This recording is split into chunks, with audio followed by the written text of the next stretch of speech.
utpa matam da isai ulle ai isai do ma amadum no I khangi no kane so dum khangi na isa gi khonje ni sana khang bani na ana music ti yaw bira no ai mati ma dum ai ma gi entertainment gi na ai gi haijada basi uthoke ma amda tahaning bagi adu yamba na ngasi ngangi je ai spokesperson gumba ngasai khoi gi advocate gumba malaktra ba haitare ngasi de ai ba mansale yaba kadai dagi ngasi thadagri ba masida saitya mayam se odok na ai karamba lyric para abno na kan yamba anyway go ahead with your song Loibi sing lo la na lak le ai hakti Loibi sing lo la na lak le ai hakti lei hore madi sing lo ndu gi wang mada Thank you Ambazi ai koi yamba na kitang han ju ore haloi ha bazi han oi ha badina te ko ai koi myam sigi marak tai koi yamba na kitang haloi ha bani ada yamba de ge hojage yamba ai koi ngasi ki question style zi yamna hanagi political oiba yamna khara question yam tricky oiba mayam dam ta la roi yam di nungai doine du khara di tricky oi doine han bo question se mayam ju nungai na ba yamba da hangningi je TV da yam toin thoe nuoma da ani ahum soga ju do yawe yamba yam waram do male adu yamba da ina hangningi je kwai dagi waba kwai nungai ta opponent je kana no sini TV gi discussion yaubada debate yaubada yamba da thengna ba as masi nu pa si la ga de ai kitang gi nungai te kana khan ba lamba chai ga na khan ba mi ji kana oi ge yamba Thank you wang ju yam paze ai ahloi ba du ma di nungai jade life si sahi na maternity magi mentality magi physical health amadi magi wakhalon aduniya na aikoi dagi sahi han ba mi sing have the lives always romantic mode lay hai that means angang sing basu an ithak thong basu mi khudum nungsi na loina bi hai that means there will be no enemy if you treat romantically others also aduna political gi platform da discussion da lak pase aina khwai dai nungai basi mayam na khwai dagi taning da ba mi mayam na khwai dagi man ngang pasi yam taning de ga hai ba mi do maduga theng na badu ayam nungai kai gi noi da ai gi profession da advocate oina lai pa matam da ai gi senior sing da gi tambak pada khwai dagi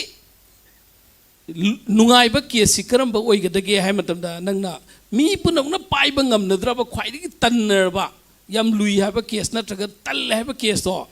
mai paroi da gai na khan laga lang thokra ba case to nang na khun kat laga senggot sagat laga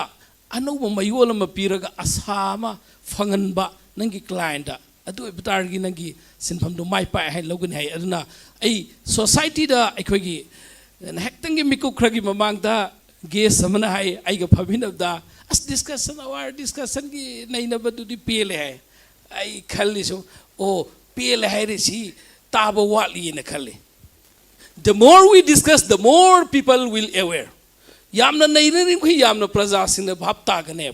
aikoi praja sing gi haujikti social media aikoi gi social media platform sing se sidan naina ba se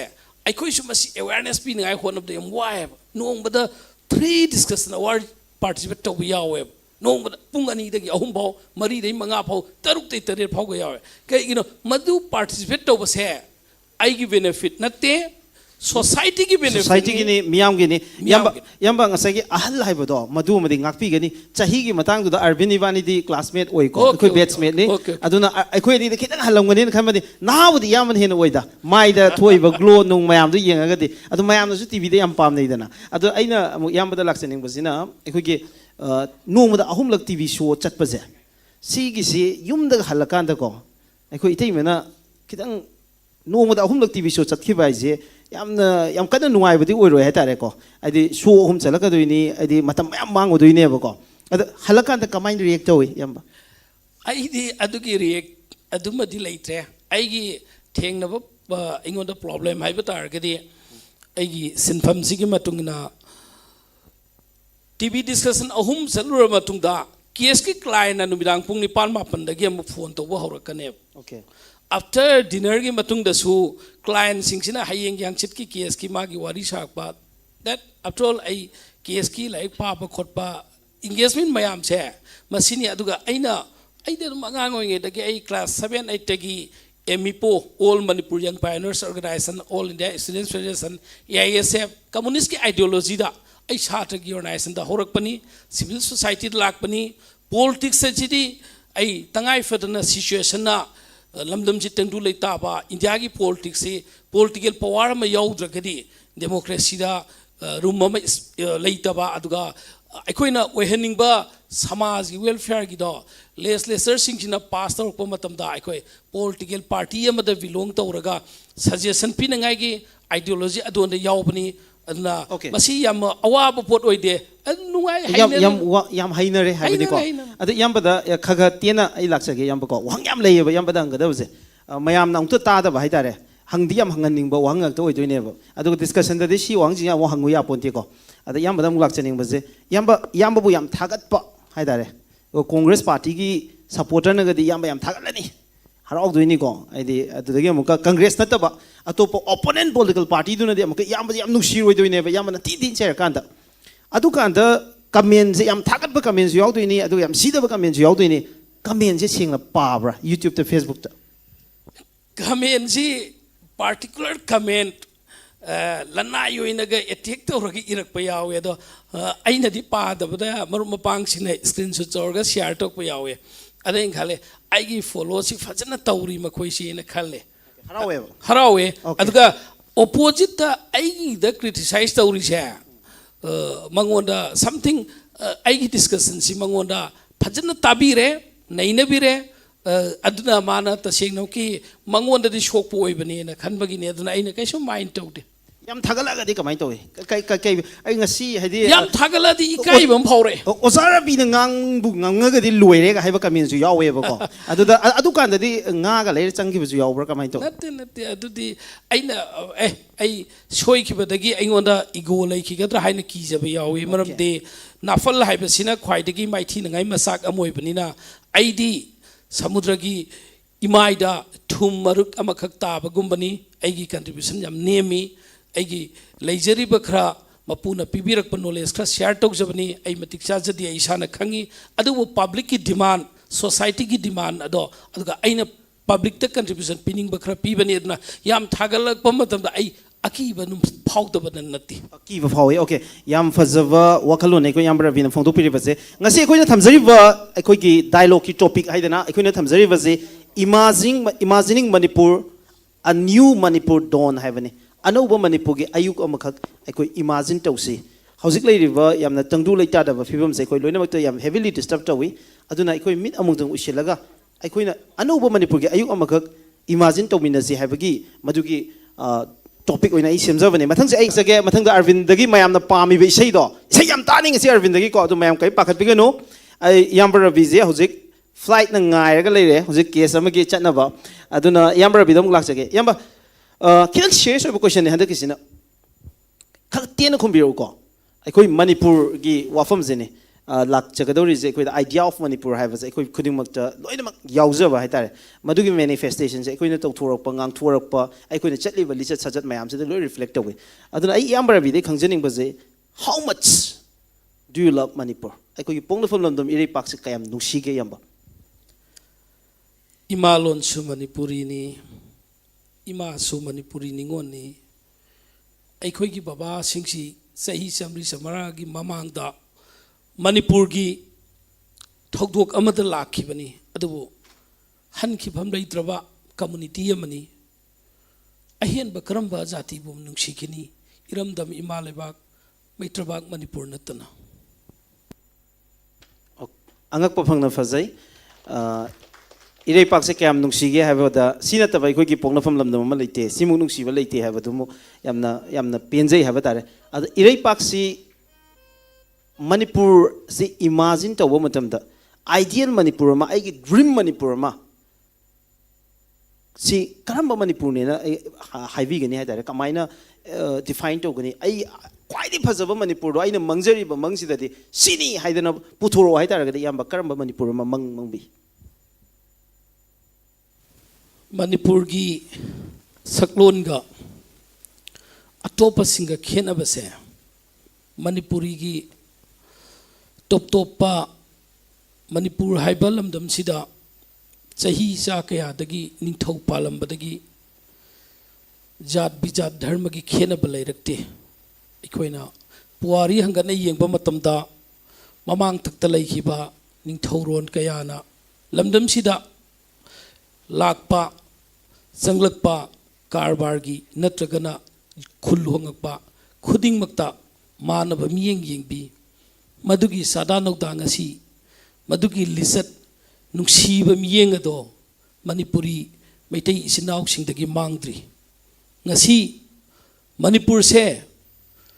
marom dom lepsaragadi hena nungaigani haiba wakhalon khalhal ise india gi colonization gi lichat aduna manipur bu sakta londa fijeta wangangda culture da tradition da khenaba mayam se ikhoibo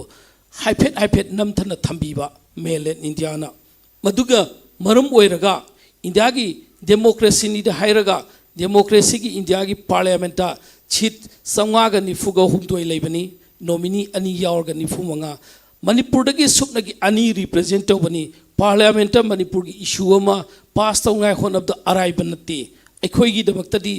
backing tobinangai aikhoi ga loan manaba sak manaba wakhalon manaba yumthang na state leite ana aikhoi di tangai fadana thangnari ba nak yet lebe state singa se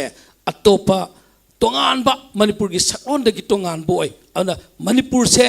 aikhoi isana aigi iramdam imalai ba iramdam manipur bu nungsiba aduga iramdam manipur si saukhat ngai khonaba adunatana aikhoi na tongai thoksu leiti aduga manipur gi khwaidagi nungsiba mayamna asi mapalam da salor matung da swayak pa matamda manipur gi miui singsi hospitality yang fai manipur gi weather temperature manipur ki climate chaduki matik fai aduga manipur ki scenery aikoi ki chingja tamja loyam loya singda nuksiraba scenery singa prakriti ki fajaraba kaya se aikoi explore to bangam da baga haktani aikoi na ngarian chingsi airport chatpa matamda ningtham thagi numidang waim da nungsa yar ga gai thoba matamda phajaba ukhul ki siroi lili ka ngai khona ba matamda phajaba manipur ki tengnopan mau more aikoi ki mafam kya da nungai ba mafam lei adu ngasi masigi explore si to watpana manipur se singthabana walhore prakriti na di marang kaina piri haba si thamjage okay yamna fazaba wakhaloni yamna thamviri base on this serious note khara light over vibe am the yamba pujarake yamba je yam naha oina lei haidana ju ngasai phongdok frge pigre aikona ju yam naha oina ui adagi romantic oina ju dum lei gado bune haibam ju mayam de advice pibigre adagi ekhoi su khale khara romantic oina lei gado bune haidana muka adu itaragadi isai ga ju khang ngamdau mali ko yamba je haitare yam romantic oibagi mutchu lei madugi maithong du su pali chumnagi spokesperson oibagi debate kai khara yauruba advocate oibagi court kai da lepa mali yamba natraga dum film da hero ga ju kumba yaram do mali adu yamba isai amdang haitare yam ngamdau mali khara romantic oibe sei amdang asigi khudong cha baje lawraga music yauraga ju yare eko salai ben leire and then music yaudraga ju adum yai yamba please go ahead isai de haite isai de yam paame oza tombagida metric tham daida isai tambaga salam mi thaniyo isai gi shakti natte khonjen su natte nungsiba aduga ima londa maite londa kari gumba isai gumba ka ngangagadi aigi wakhan se sangsar sam nungai ne khale aina bangalore gi university da leiba kanda khogi farewell get together function amada magi utpa matam dai isai ulle ai isai do mayam adum noi khangi no kane so dum khange ina isa gi khonje ni sana khangbani na ana music ti yawira no ai mati ma dum ai mayam gi entertainment gi oina ai gi haijada basi uthoke mayam da tahaning bagi adu yamba na ngasi ngangi je ai spokesperson gumba ngasai khoi gi advocate gumba malaktra ba haitare ngasi de ai ba mansale yabo kadai dagi ngasi thadagri ba masida saitya mayam se odok na ai karamba like para abno na khan yamba anyway go ahead with your song lôi bi sing lô la na lạc lê ai hạc ti lôi bi sing lô la na lạc lê ai hạc ti lấy hậu re ma di sing lô du ki wang mada. Thank you. Okay, yamba adum phajana sakpati ya bani aduga adum mayai oina phajabasu oi Arvin leibasi the yamaji makha tau ya dam ne na in low reko. Anyway, thank you very much Yamba Rabi atinba matam sida chilaba matam kai thopira ga ngasigi aikoi gi mega notice dialogue ki source saruk ya vina bagi damang classic grant de lembira bagi damang yama bu thagachari. Thank you very much. Thank you. Mayam gi marak taki tangai fadana chatya da bagi bidai log jage mayam enjoy to view amadi norisin do bu matam sangna mayam gi seba ton bangam bi so oisno aiba wapam sitam jage. Thank you. Okay, thank you very much. Loyana